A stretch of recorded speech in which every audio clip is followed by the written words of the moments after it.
If there's one thing that would have helped my golf career go further and save me from back pain, it's this: the position of the golf club at the top of your swing. It can either make your downswing smooth and effortless or a disaster. So often I'll see players at the top of the swing where their shaft gets across the line. And that's just where the shaft is pointing across the line of their target or where they're trying to hit towards. I was one of those players at the top of the swing where I was a bit across the line. And on the downswing, I would slide and get this extra side bend going on to help it shallow out. Well, guess what happens to that vertebrae in the low back there? Crunch. And that's a lot of the reason why so many players struggle with low back pain. And this move right here at the top is often one that really leads people into that. So I'm adamant about teaching people how to get a better backswing position, because no one taught me this, and how important this was early on, which I wish I knew earlier. So again, I just wish someone would have told me the importance of a better backswing position, what it could have done to help me get away from years of back pain. So what we're looking for to get in a better spot at the top here, after a nice neutral takeaway, something that's through the hands of the club head here, on the way up to the top of the swing, I want to find this shaft pointed slightly off behind me, okay? And so a good kind of measure is like thinking about my lead arm here, trying to think about this line continuing from my lead arm through the shaft, okay? Pretty straight line there versus this kind of bent angle there or excessively over here like that too. So after this takeaway, how can I get my thumbs kind of pointing to the back corner of the wall up there at the top? Because you can imagine if I extend this line down, this is a pretty good swing plane angle to be coming down on. I can stay in posture this way. I can rotate this way. I'm not over the top. I'm not too steep, coming into a good spot. So I like to feel on the way up to the top, that trail elbow kind of staying into the center, pinching in, as opposed to letting it kind of fly out to the side. Because as soon as that elbow flies out, that shaft goes with it. The other here is keeping that lead wrist flat or more bowed. Because as soon as we go and get more cupped, you can see how the shaft wants to move in this kind of steeper direction. And it's going to be like that coming down. Steep, now we're going to stand up or we're going to slide to help it shallow out. So flatter lead wrist. And then from there, I also like thinking about those thumbs pointing to the back corner of the room there. So that just kind of pre-setting me up into a really good angle for this shaft to come down where I don't have to make these compensations, right? So the first drill we're going to do is the ball between elbows drill. So I have the connector by Sure Golf, or just a simple ball that you can kind of attach around the neck so that you don't toss it out into the range.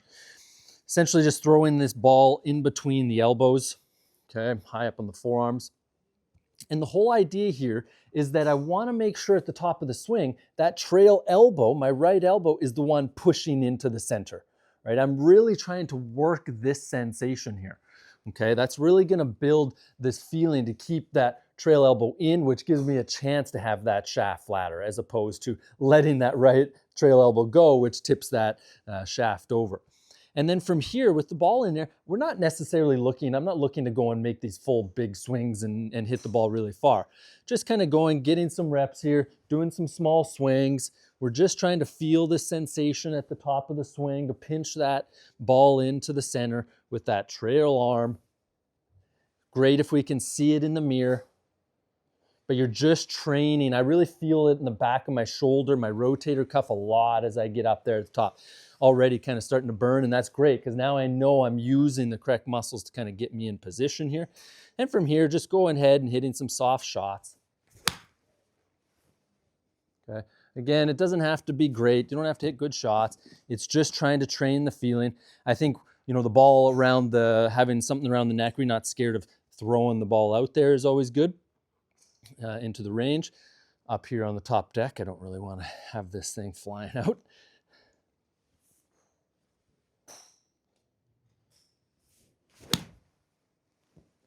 All right, really builds a nice connection between those elbows and kind of gets rid of that flying elbow. The second is the thumbs to the back wall drill. So at the top of the swing, really what I want to do here is after a good takeaway, I want to imagine my thumbs pointing off at the top right corner here of this room. Okay, so I'm going to get a nice neutral takeaway here up to the top. I want to check these thumbs, getting this feeling of them pointing up, back, and behind me. So you'll see here, turn around. Up to the top, you'll see where these thumbs are, getting this feeling, back corner of the room. Okay, if I'm there, I know the shaft is in a pretty good angle that I'd be able to come down here with it in a good plane. But I can't stress enough to make sure that we get a good takeaway first. On plane takeaway here, as opposed to thinking thumbs to the back wall. All right, because most often people that go and try to think about getting that shaft kind of flatter earlier in the swing ends up kind of looping back around later because you can't go back any further and then it hits a point where it starts coming back. Neutral takeaway and then thinking thumbs to that back corner of the room. Yep. Check it in a mirror, check it with your eyes here. Feel that come down a bit, give it a hit. And the third one is the wrist flex drill. That's where we're gonna go and get this sensation, this feeling of flexing, bowing the lead wrist more, or more extension, or pulling back of that trail hand. Okay, so it's really hard when we get in this position, as long as we don't overswing it, it's really hard to get that shaft going this way if we get a bowed or flexed wrist. So I want here, neutral takeaway, feel this lift and turn of the body. And as I'm going up, I'm feeling my lead hand knuckles, my left hand knuckles are twisting the club this way as I'm going up. So I'm trying to twist, wring this towel out this way as I'm going up to the top of the swing. And we might find that you don't actually twist it. Depends on your range of motion, your mobility, things in that. But if we could just keep it the same even, would be great as opposed to going this way, okay? So neutral takeaway again, feeling like we're twisting the club in that direction as we go up. I really feel a lot of it for me in my right, my trail wrist more, pulling back, thinking about that tray of drinks here at the top where I'm holding a tray versus it kind of being here where I've just dumped it out. Neutral takeaway. Feel that twist up to the top. Feel like I hold that angle. I'm holding that trail wrist as I'm coming down as well. Really going to help me keep that shaft in a good angle and a good angle as I'm coming down. So fixing this one piece in my swing, the top of the backswing, really changed everything for me.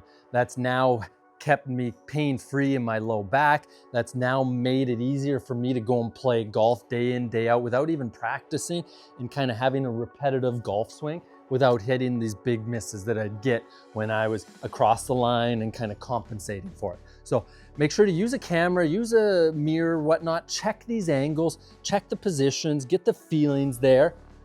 And I can guarantee you that once you've gone and gotten that shaft in a better position at the top, and we kind of learn how to keep that angle as we come down, that golf game, the consistency of golf shots is just going to get better and better.